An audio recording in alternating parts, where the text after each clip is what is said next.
Hi ಎಲ್ರಿಗೂ ನಮಸ್ಕಾರ, welcome back to my YouTube channel. ನಾನಿವತ್ತು ಚಿಕನ್ ಗ್ರೇವಿ ಮಾಡೋಣ ಅಂತ ಅಂದ್ಕೊಂಡಿದ್ದೀನಿ. ನಾನಿವತ್ತು 1/2 kg ಚಿಕನ್ನ ತಗೊಂಡಿದ್ದೀನಿ.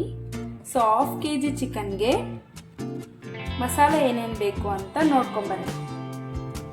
ನಾನಿವತ್ತು ಚಿಕನ್ ಗ್ರೇವಿ ಮಾಡ್ತಾ ಇದ್ದೀನಿ. ಚಿಕನ್ ಗ್ರೇವಿ ಮಾಡೋಕ್ಕೆ ನಾನಿಲ್ಲೊಂದು ಚಿಕ್ಕ ಈರುಳ್ಳಿ, 1/2 ಟೊಮ್ಯಾಟೊ, ಬೆಳ್ಳುಳ್ಳಿ, ಶುಂಠಿ, ಹಸಿ ಮೆಣಸಿನ್ಕಾಯಿ, ನಿಮ್ಗೆ ಎಷ್ಟು ಖಾರ ಬೇಕೋ ಅಷ್ಟು ಮೆಣಸಿನ್ಕಾಯಿ, ಕೊತ್ತಂಬರಿ, ನಿಮ್ಮ ಹತ್ರ ಪುದೀನ ಇದ್ದರೆ ಪುದೀನೂ ತಗೊಳ್ಳಿ, ಸ್ವಲ್ಪ ಮೆಣಸು, 3 ಲವಂಗ, ಚಕ್ಕೆ ಮತ್ತು ಒಂದೇ ಒಂದು ಏಲಕ್ಕಿ.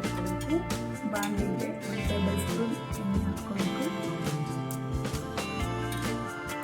ಬಾಣಲಿಗೆ ಒಂಚೂರು ಎಣ್ಣೆ ಹಾಕಿದ್ದೀನಿ. ಎಣ್ಣೆ ಕಾದ್ಮೇಲೆ ತೊಗೊಂಡು ಬಂದು ಈರುಳ್ಳಿ ಹಾಕ್ತೀನಿ.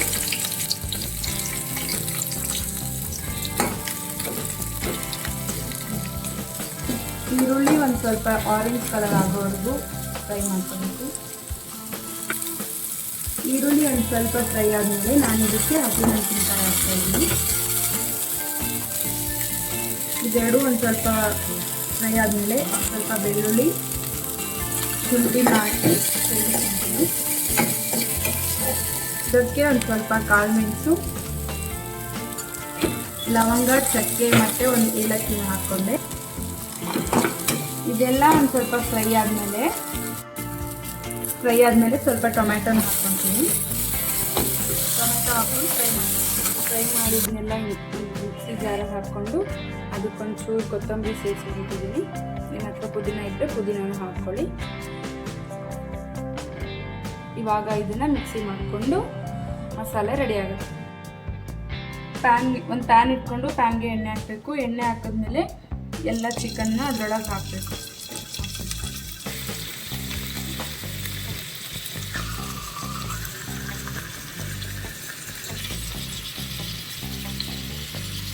ಚಿಕನ್ ಹಾಕ್ಕೊಂಡು ಚಿಕನ್ ಒಂದು ಸ್ವಲ್ಪ ಫ್ರೈ ಆಗೋ ತನಕ ಅದನ್ನು ಬಿಡಿ.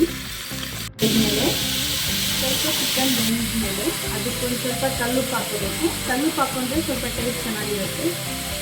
ಸ್ವಲ್ಪ ಅರಿಶಿನ, 1 ಟೇಬಲ್ ಸ್ಪೂನ್ ಖಾರದ ಪುಡಿ. ನಿಮಗೆ ಇನ್ನೂ ಸ್ವಲ್ಪ ಖಾರ ಬೇಕಂದರೆ ಇನ್ನೂ ಸ್ವಲ್ಪ ಖಾರ ಹಾಕ್ಕೊಂಡು, 1 tablespoon garam masala, 1 tablespoon chicken masala, ಇದೆಲ್ಲ ಹಾಕ್ಕೊಂಡು ಕಲಿಸ್ಬೇಕು. ಇದಕ್ಕೆ ಮಿಕ್ಸಿ ಮಾಡ್ಕೊಂಡಿರೋ ಎಲ್ಲ ಮಸಾಲೆನೂ ಹಾಕ್ಕೋಬೇಕು. ಅದನ್ನೆಲ್ಲ ಹಾಕ್ಕೊಂಡು ಚೆನ್ನಾಗಿ ತಿರುಗಿಸ್ಕೋಬೇಕು.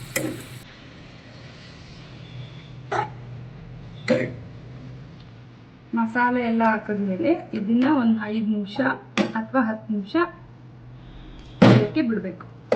ಬೇಕಿದ್ರೆ ಒಂಚೂರು ನಿಂಬೆ ರಸ ಹಿಂಡಿದ್ರೆ ಚಿಕನ್ಗೆ ಸ್ವಲ್ಪ ಟೇಸ್ಟ್ ಇರುತ್ತೆ.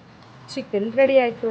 ಈಗ ಸ್ಟವ್ ಆಫ್ ಮಾಡಿ ಇದನ್ನು ನೀವು ಚಪಾತಿ ಜೊತೆ ಆದರೂ ತಿನ್ಬೋದು ಅಥವಾ ರೈಸ್ ಜೊತೆ ಆದರೂ ತಿನ್ಬೋದು.